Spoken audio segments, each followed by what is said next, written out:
Olá, minha gente, sejam todos bem-vindos ao Ponto de Vista. Neste programa, nós vamos discutir o conceito de apropriação cultural, suas implicações e o impacto dessa prática em grupos historicamente marginalizados.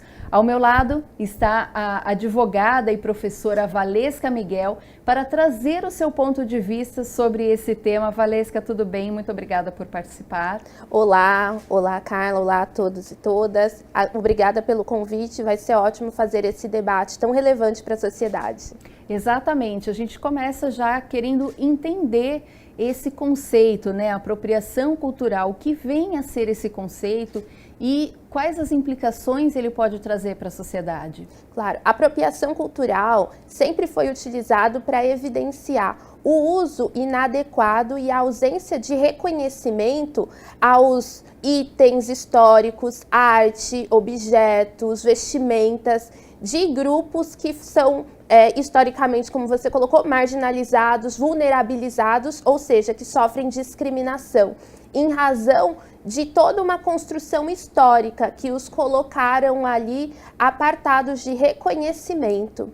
O próprio professor Rodney Williams, ele utiliza no seu livro Apropriação Cultural a assimilação desse termo com Abdias do Nascimento, que fala do genocídio do negro no Brasil. Por quê? Porque é o uso desses bens, itens, vestimentas que vão trazer ali uma possibilidade de apagamento, esvaziamento do sentido daquela cultura, daquele grupo.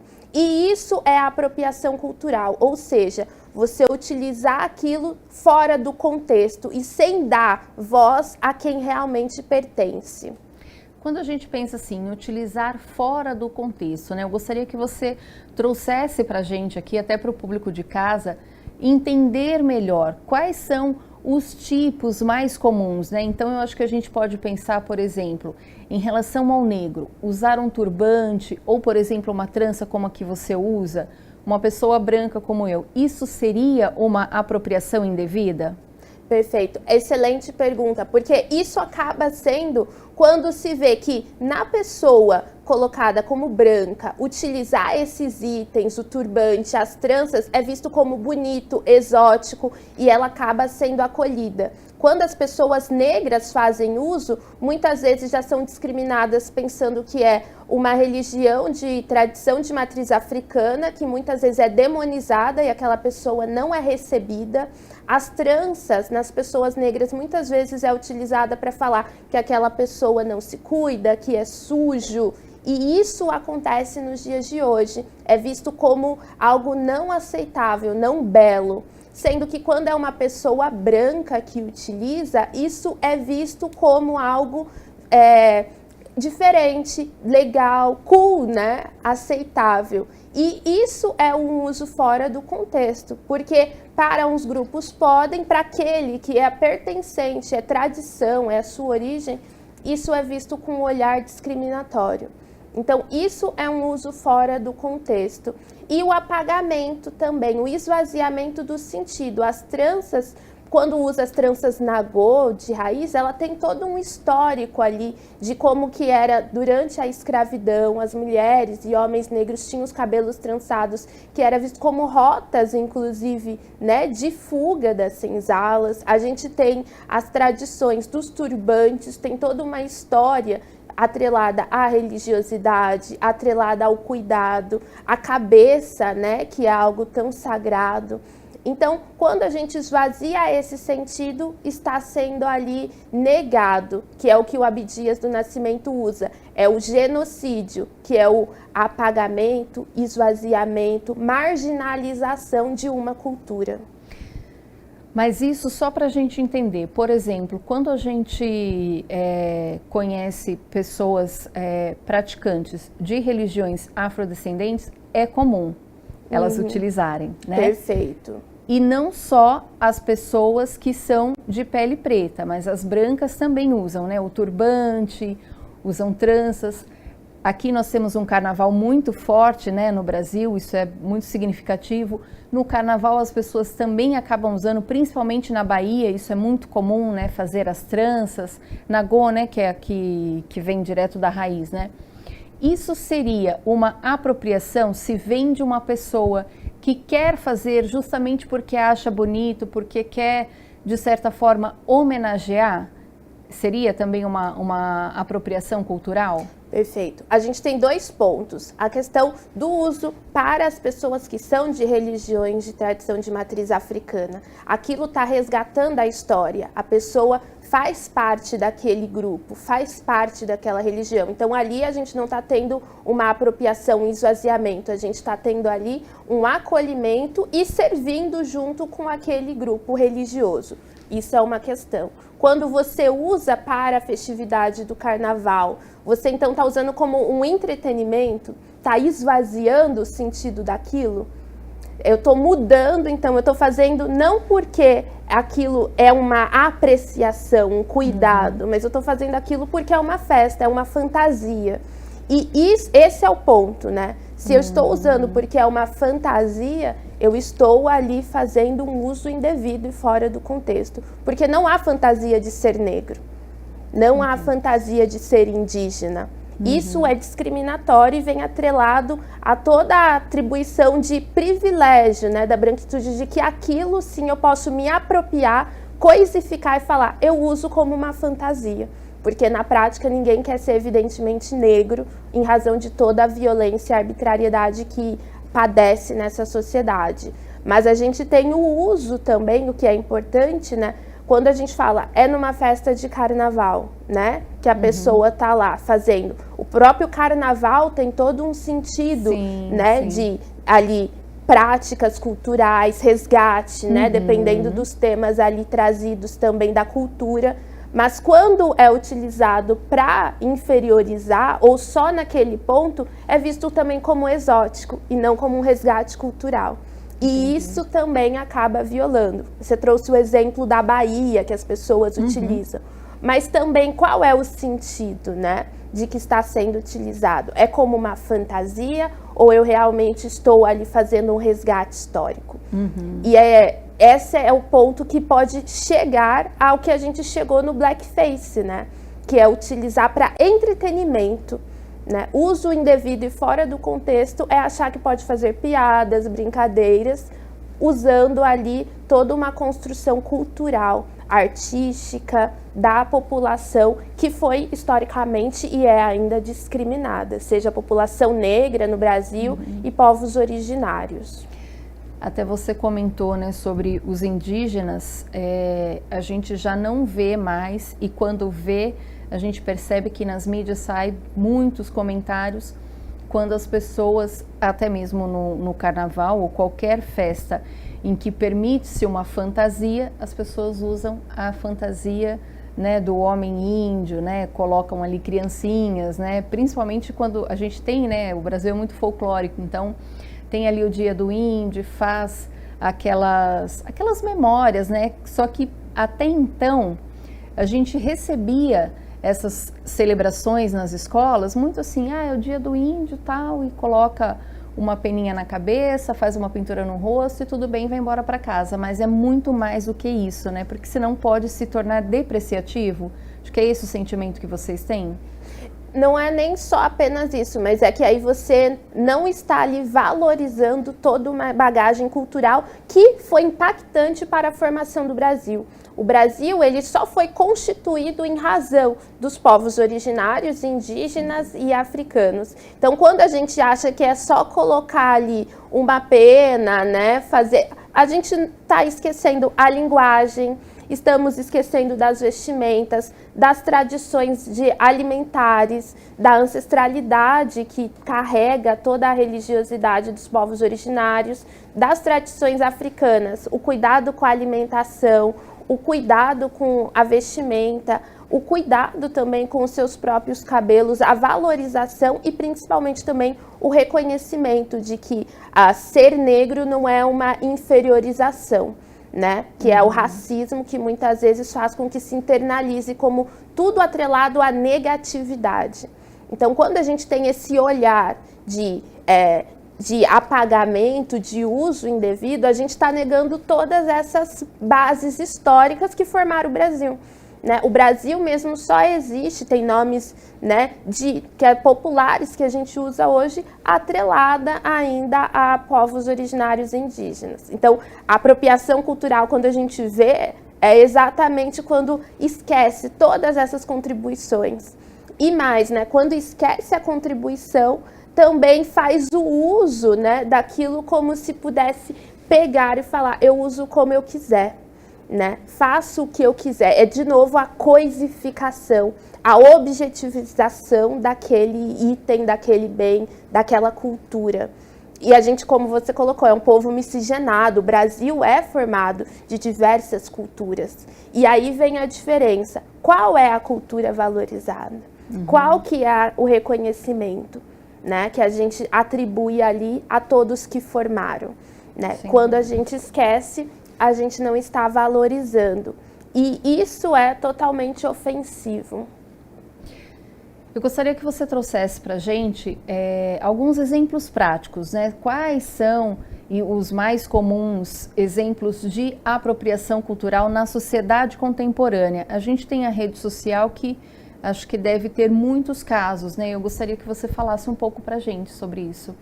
Não, a gente pode, não só nas redes, mas no dia a dia, né? O próprio uso, né, das tranças. A gente tem muitas mulheres brancas que fazem tranças e são ali aceitas no mercado de trabalho, porque é visto, dependendo da atividade profissional, como algo que vai trazer ali um engajamento, é bonito, ficou diferente, é o exótico para aquele público. E ela vai estar mantida. A mulher negra muitas vezes tem que retirar suas tranças para ser inserida no mercado de trabalho, porque pedem o cabelo curto, sem trança, alisado. Isso é inaceitável e isso é uma forma também de apropriação cultural, porque para um pode e para aquele público não pode, né? A questão que a gente tem também dos homens negros, a mesma coisa do cuidado com o cabelo. Por que que às vezes para atividade ele não pode usar tranças ou dread, né? Enquanto que se for um outro professor branco numa instituição ele vai poder, porque ali ele está se identificando como se fosse algo de diversidade. E isso não é diversidade. A diversidade é se aceitasse a todos, mas a gente tem uma seletividade, né? O uso das vestimentas. Hoje em dia a gente tem muito mais lojas com trajes e vestimentas de tradição, de matriz africana, com roupas com a estampa. Isso é muito bonito, é bom e tem que valorizar. Mas quem são os donos daquelas lojas? Quando são as pessoas negras, que são as que fabricam aquelas roupas, aquelas peças. A gente tem também ali a mesma divulgação, produção, acesso ao mercado do empreendedorismo do que se fosse uma pessoa branca proprietária vendendo aquele mesmo tecido diverso? É verdade. A gente tem parâmetros, é o mesmo tecido, mas a gente valoriza aquele ainda ideal, pessoa branca sendo a empreendedora, enquanto essa pessoa negra fazendo a mesma atividade, as mesmas funções. Até os dados, né? Se a gente pegar do Sebrae, mostra que a população negra exercendo as mesmas atividades recebem menos do que a população branca. E não é uma questão de formação, mas é uma questão de uma estratificação social que se mantém. Isso é uma forma de apropriação, porque tem a origem, as pessoas negras estão vendendo, mas elas não estão inseridas para venda no mercado, porque eu ainda compro de uma seleção. Exatamente. Então, acho que essa questão da apropriação cultural, ela vem também como um alerta nesse sentido, né, no que você acabou de demonstrar, porque às vezes a gente esquece de valorizar os reais criadores, a quem realmente, né, participa essa estampa, por exemplo, e aí vai comprar, por exemplo, do branco, né, o empreendedor branco. Acho que isso também acaba interferindo um pouco nessa questão de apropriação cultural. Isso com certeza mostra quem que eu estou valorizando. Eu até quero esse objeto, mas eu estou pegando de quem? Eu sei a história e a gente tem toda uma questão de trabalho manual que é feito, muitos dos tecidos à mão. Por que que eu não estou valorizando isso também? é uma forma de negar as próprias tradições de como eles são constituídos, né? Como eles são feitos. Isso faz parte, sim, de uma apropriação, né? Indevida, né? E aí a gente tem, a partir dali, os níveis que podem chegar a piadas, a comentários, e até a gente tem várias pessoas que se usam disso na música, no estilo, né? De que, eu quero me parecer com uma pessoa negra. E é o imaginário do que é uma pessoa negra, sendo que somos todos seres humanos. No Brasil, qual é o imaginário que temos de uma pessoa negra? E aí as pessoas, algumas se submetem a fazer tratamento, né, de bronzeamento para atingir um nível que parece diverso. Fica com a pele mais escura no bronzeamento, põe as tranças e fala: não, eu não faço parte daquela branquitude ofensiva. Olha como eu estou ali no imaginário do que é ser uma pessoa negra. E isso também é uma forma de violação, de apropriação, né, cultural, porque você está constituindo do que poderia ser o imaginário da pessoa negra, sendo que a gente tem diversas pessoas, igual brancos, eu tenho de diversas formas, eu tenho negros, né, de diversas categorias, de diversos estilos. Valesca, durante a pesquisa, né, para produzir esse programa, eu vi perguntas do sentido contrário. Por exemplo, mas e o negro que faz mechas loiras no cabelo? Isso não seria uma apropriação? Como é que vocês entendem? Como é que a gente pode esclarecer isso para o público? Ótimo. O negro que faz a mecha ou a pessoa negra que se submete a um relaxamento para deixar o cabelo liso. Isso é muito interessante porque isso não é uma apropriação cultural. Porque a apropriação cultural, ela deduz que tem uma estrutura de poder.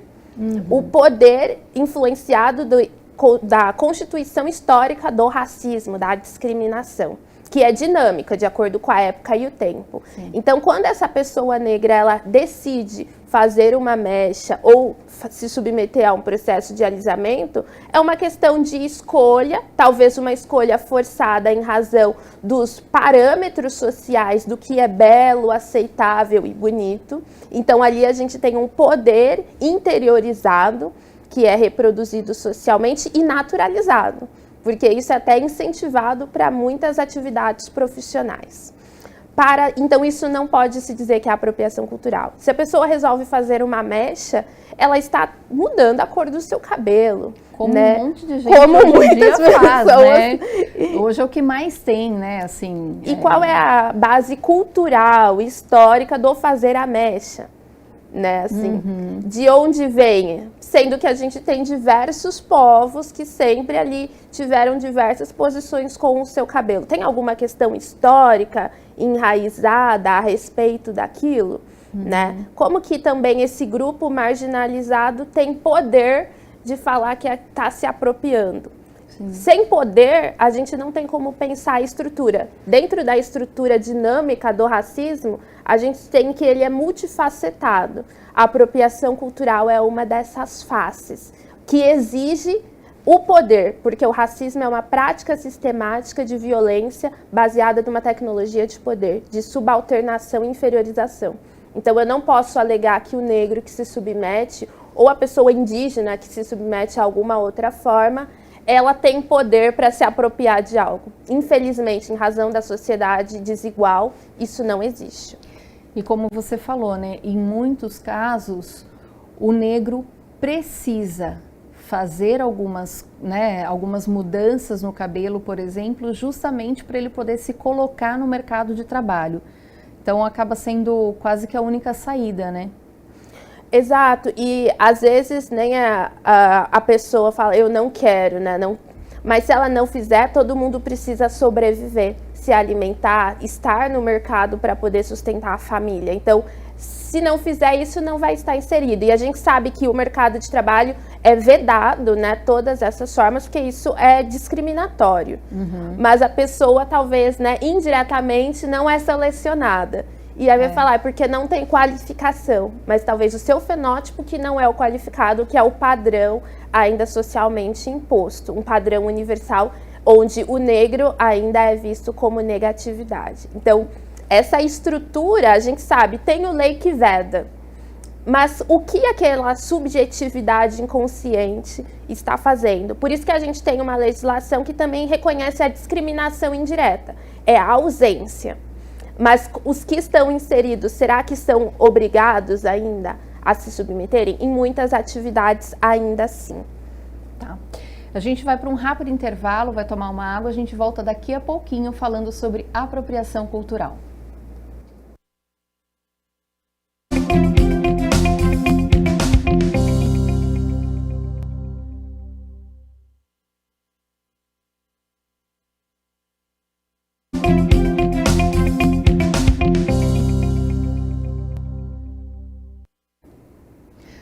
Olá, bem-vindos de volta ao Ponto de Vista. Nós estamos conversando, debatendo sobre apropriação cultural. Ao meu lado está a professora e advogada Valesca Miguel.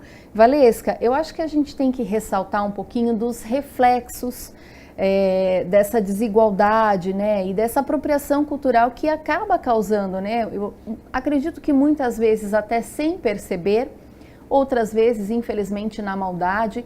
Mas é importante a gente trazer aqui para o dia a dia o que isso pode gerar na sociedade, como a sociedade também deve melhorar essas atitudes em relação à apropriação cultural. Perfeito. Outros exemplos que nós temos, né, a respeito, quando a gente falou da questão do mercado de trabalho, né? É um ponto importante para ver como que as empresas devem se posicionar, né? O combate às formas de arbitrariedade, violação de direitos, de reprodução do racismo se dá com o reconhecimento de que todos têm as mesmas competências e habilidades, né? E de que a gente realmente precisa garantir a inserção dessa população historicamente marginalizada, população negra, povos originários ao mercado, né? Independente do que eles estejam ali afeitos à sua orientação religiosa, né? Isso é extremamente importante, né? Independente do tom da sua pele, porque a gente tem, em razão dessa discriminação, também uma questão de se a pessoa não atende os padrões colocados como adequado, belo. E aí a Lélia Gonzalez, uma pensadora social brilhante, ela disse: para a inserção, né, enquanto secretárias, nos anos 80 ela escreveu isso, falando do mercado de trabalho, qual era o padrão das secretárias, né? O padrão colocado aceito era o branco, loiro, com cabelo liso. Então as mulheres negras que tinham as habilidades e competências eram colocadas no âmbito privado para as atribuições que ficassem escondidas quando contratadas. Então isso é uma forma que as empresas estão mudando, mas tem que continuar trabalhando para combater essa violência, né, que se dá. E sobre a apropriação cultural, é muito também uma questão de formação, de reconhecimento. A gente sabe que independente da intenção ou sem intenção, aquilo é traumático e violento, porque você está agredindo a história, apagando toda ali uma cultura, né, de um povo de diversos vieses. Mas quando tem ali estabelecido, né, que aquilo é inaceitável, a própria formação da escola, hoje em dia a gente tem a Lei 10.000, que não é de hoje em dia, né? 10.639 de 2003, que fala sobre a valorização da cultura, da história do Brasil e afro-brasileira. Isso quer dizer o quê? O combate a esses estereótipos de que no dia, né, destinado ao dia do índio indígena, a gente agora tem o quê? Não vou pegar só ali uma pena, fazer ali uma música, no dia da consciência negra, o único dia para relembrar a história. Não, isso faz parte de todo um ciclo formativo e já vai destruindo aquele imaginário negativo ou de coisificação daqueles objetos para chegar num nível que aí é o contraponto de valorização, de apreciação e reconhecimento dessa história. Então, a mudança se dá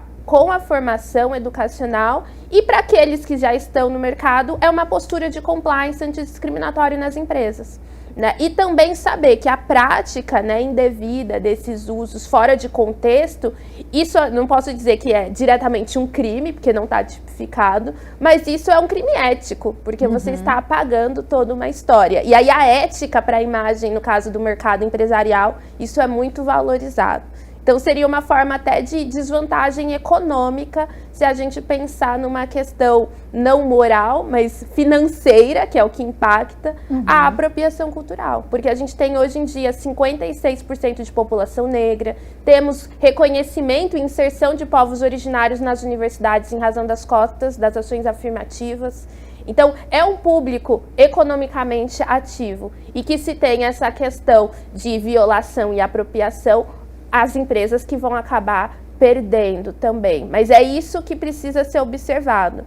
A apropriação cultural ela é inaceitável por coisificar e inferiorizar e apagar a história.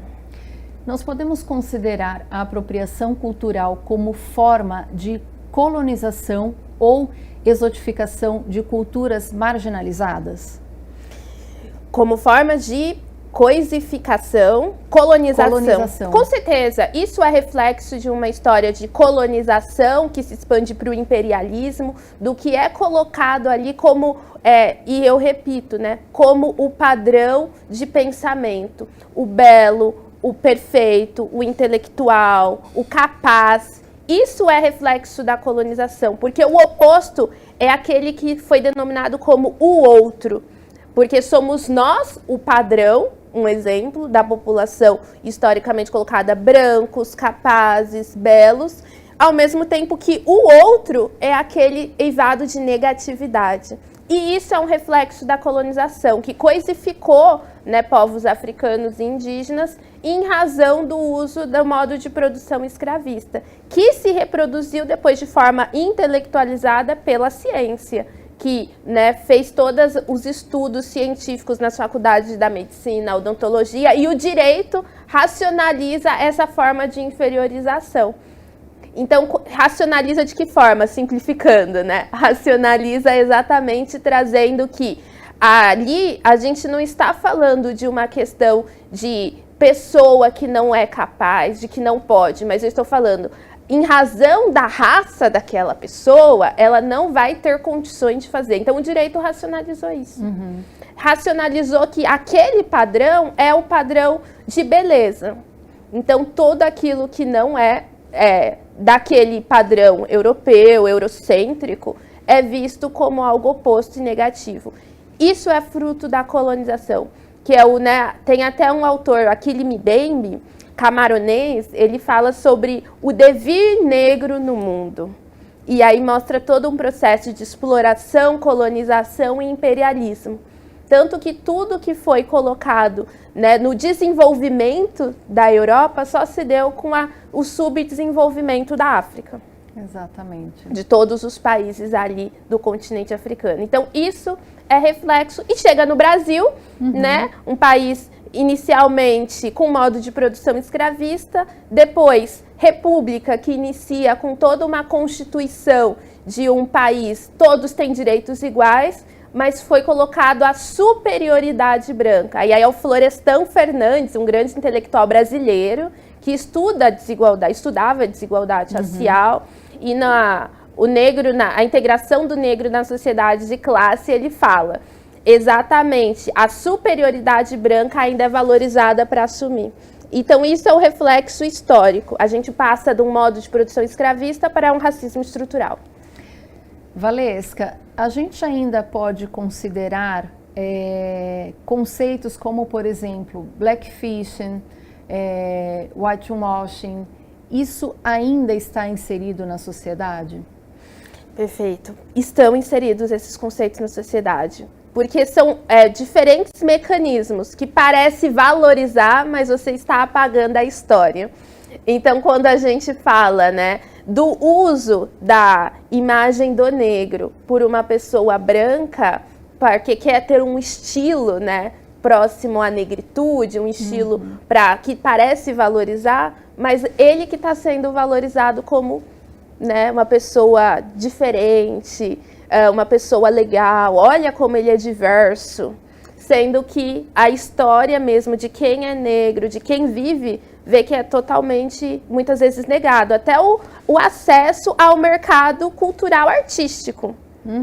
Então, qual é a arte? Se essa pessoa que se usa dessa arte, ela é valorizada, porque quem é exatamente da arte, não é. Igual a mesma coisa com a questão do empreendedorismo, mas para o mundo artístico a gente tem as mesmas reproduções. Você sabe que nós tivemos um caso recente que ficou muito comentado na mídia sobre uma cantora de axé que mudou determinado trecho de uma letra, né, de uma música. A música original fazia referência a algum santo de matriz africana e parece que ela mudou para algo que condiz mais com a religião dela, que é alguma religião evangélica. Isso foi um modelo de apropriação cultural? E aí a gente, bem pensado, quando ela tira o uso, as referências aos orixás, né, e coloca diretamente ao seu cunho, você está tirando o contexto histórico. Você está apagando e silenciando aquela raiz de formação religiosa, de tradição, de matriz africana. É igual o acarajé de Jesus, que tem a mesma situação de ter um contexto histórico formado, né, das próprias mulheres negras baianas, de formação ali, para virar o acarajé tradicional, um acarajé de Jesus. E o que seria o acarajé de Jesus? A gente tem alguma, e também reprodução na mídia, em algumas partes, né, na Bahia, que fizeram, porque pega o bolinho e agora não é o acarajé de tradição das baianas, com os mesmos base de ingredientes, mas ele é consagrado, é o acarajé de Jesus. Mas qual é a parte histórica? Eu não estou dizendo que evangélicos, né, independente da sua religião, você pode comer. Claro. Mas o contexto é, eu estou retirando a base histórica de vivência do acarajé, de sobrevivência de uma cultura, né? Quando eu transformo. Então, isso é, assim, inaceitável num contexto que é o que leva, ainda em vida, o genocídio da população negra. É o que o Abdias do Nascimento, lá nos anos 70, 80, escreveu. O genocídio não se dá de tirar a vida, né? Como a gente pensa o extermínio. Ele se dá com esse apagamento histórico das minhas raízes, da ancestralidade. E é o que acontece tanto com a música, com a arte, com a alimentação, que tem todo um sentido também de ser consagrado a determinados orixás, né, da religião de matriz africana, em razão de um histórico religioso que, quando é levado para essa apropriação, nega essa base. Nos casos de comida, além dessa questão do acarajé que você nos trouxe, tem outras comidas, outros alimentos que as pessoas costumam fazer alguma apropriação indevida, apropriação cultural? Olha, essa não é bem a minha base, né, de estudo de referência, mas todas, não vou citar nomes para não falar algo errado até, mas todas as bases que você tem ali nas próprias religiões de matriz africana, com alimento, que são ali consagrados, que tem um sentido de ervas, de cura, de até saúde, bem-estar, que as pessoas usam, mas veio de qual base, né? Aquele famoso chá para passar a dor, a gripe, é erva medicinal na base de tradições originárias, indígenas e africanas. Sim. Eu vou e nego essas histórias, esse cuidado com o corpo, a saúde, bem-estar, né? Então, isso são formas de apagar também a formação medicinal dos povos tradicionais, né?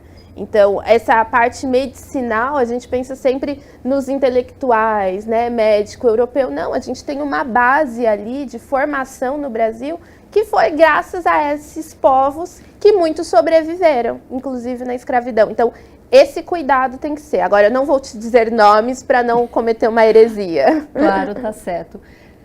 Agora, o que a gente precisa entender, né? Quais são essas práticas que afetam diretamente a cultura negra, o que deve ser mudado, o que deve ser corrigido? Eu imagino que, assim, o melhor lugar para se corrigir algumas coisas é em sala de aula, né? No começo da infância, já mostrar o que é certo, o que é errado, o que é devido ou não. O que você pode trazer para a gente, Valesca? Sim, a transformação, ela mostra que precisa ser cada vez mais efetiva, mas ela acontece com a educação, com a formação. Assim, a gente que dá aula, né, estamos na universidade, a gente tem todo um quadro de formação já na universidade, Mas se a gente tem a Lei 10.639, que é para as diretrizes de educação básica, isso tem que ser efetivamente implementado. Em muitas instituições, isso ainda não é feito com efetividade. Por quê? Porque não tem a contratação, muitas vezes, das pessoas ali capacitadas, a própria formação, porque a gente tem docente que se formaram antes da promulgação dessa lei. Só que, então, ele tem que se estudar de novo. E aí a gente pensa, tem um investimento na formação desses formadores? Isso é necessário. Para o mercado de trabalho, eles estão buscando a capacitação para combater toda essa forma de discriminação, de racismo, né, de violência, em todos os aspectos. Isso deve ser exigido, porque a questão de compliance, de organização, de governança, não só nacional, mas internacional, isso também é cobrado em muitos países. Então, essa formação, e quem não cumpre, quem não segue o compromisso de ser antirracista, o compromisso de combater a discriminação, isso sim está violando a lei. E aí tem toda a responsabilidade civil, penal e administrativa para quem pratica esses atos. Eu queria te perguntar exatamente isso, né, entrando mais na sua área de advogada, como é que a lei tem sido estabelecida para esses casos, né? Como que tem funcionado? Quais são as formas que as pessoas devem pagar por isso? Como isso tem acontecido?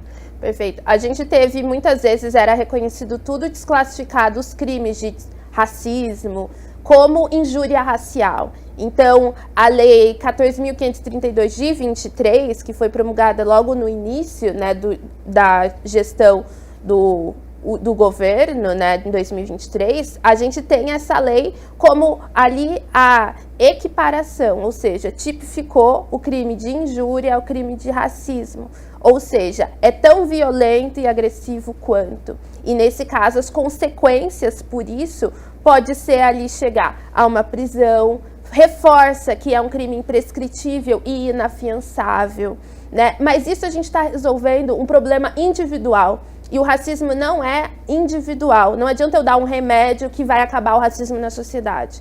Então, essas são medidas para mostrar que é inaceitável. É de uma aplicação imediata. Que cabe indenização no âmbito civil.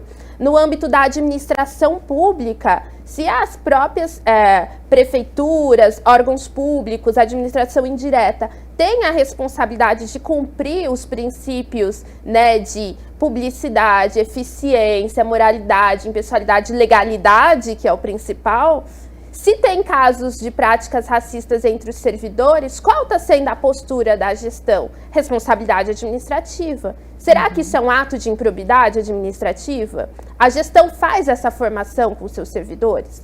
Se faz, aí tem toda a construção ali de responsabilização em todas as esferas. E com isso, o que a legislação tem é a Convenção também Interamericana de Combate ao Racismo, Discriminação Racial e Intolerâncias. Ela foi recebida com status de emenda, ou seja, ela tem o mesmo nível de uma Constituição Federal em 2022, super recente. E lá está dizendo, isso é discriminação racial, isso é a discriminação indireta, é a ausência da população negra dentro desses espaços. Como que se dá? A responsabilização, o poder público e o Estado tem que se comprometer para que isso não aconteça. Então, além da formação, que é essencial, eu tenho que falar, se a pessoa formada ainda insiste na violação de direitos, tem essas consequências. Então, isso tem que ser evidenciado, né? E isso é importante até porque o nosso direito, ele sempre racionaliza os comportamentos sociais. Então, tem condutas que não são aceitáveis. No caso, é imprescritível e inafiançável. E aí, todos esses casos que a gente cita, qual é o nível que chega dessa responsabilização? Valesca, teve mais uma pergunta que eu vi na internet, que é assim, a apropriação cultural tem sido uma preocupação crescente nas redes sociais? Como você observa a evolução desse debate na sociedade? Perfeito. Tem sido, sim, uma preocupação. Tem sido uma preocupação porque ela é mais uma faceta, como eu coloquei, do racismo e de difícil responsabilização.